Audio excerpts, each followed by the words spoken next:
Welcome to Lecture 3 in how to deliver your content. So far you have explained to your audience what is that first element in your framework. The second is transforming their thinking that this is really important. And you'd use a series of techniques, whether it's a business talk or if it's a public engagement. The third step, which is this lecture, is how to anchor that message. Now, when you are anchoring the message, you've got one of 4 techniques that you could use. And I've given you an acronym just to remember this. SAVE, S-A-V-E. The S stands for stories, the A stands for activity, the V stands for a visual, and the E stands for experience. Let me explain what you need to do here. So you've got your content, say it's on exercise. You've already transformed their thinking that this is important. What you need to do now is to anchor the message through one of these techniques. If you are choosing to use a story, you would think of a story that perhaps an experience that you have had that could illustrate this point. Or you could think of a story that someone you know of had gone through in order to illustrate this point. Or you could find a story of what other people in general go through in order to illustrate this point. So basically you get into a story, and through your story you anchor the message that, say, exercise is important. That story.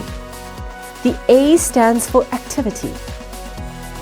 In order to anchor this message, as a speaker, think of if there is a quick activity that the audience can do in their seat in order to illustrate this message.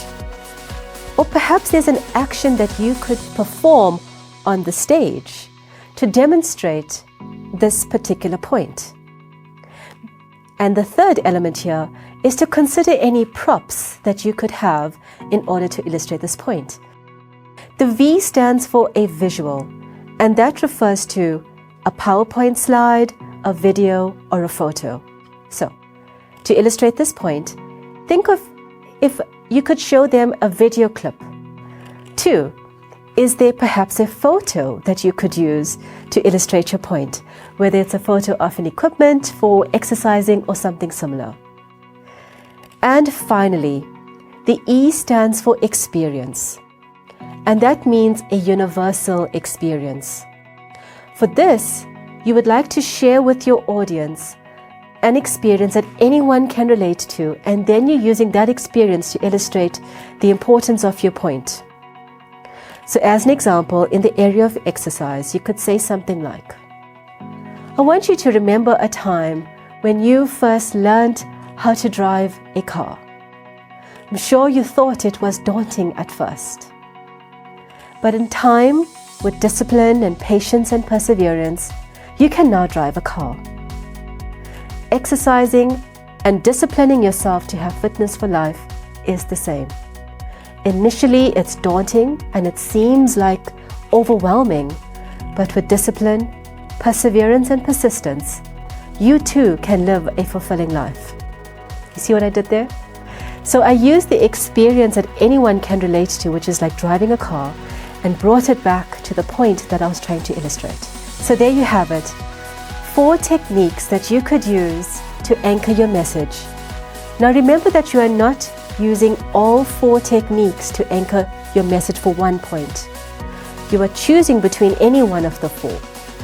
So you consider if a story is more appropriate. If not, you could always do the activity.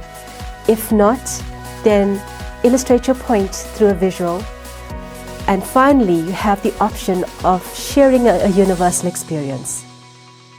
Now that you've anchored your message, you are ready to conclude on this point before you move on to the next point. And that is the final lecture in this section, which is called the Relate and Takeaway. I'll see you on the next lecture.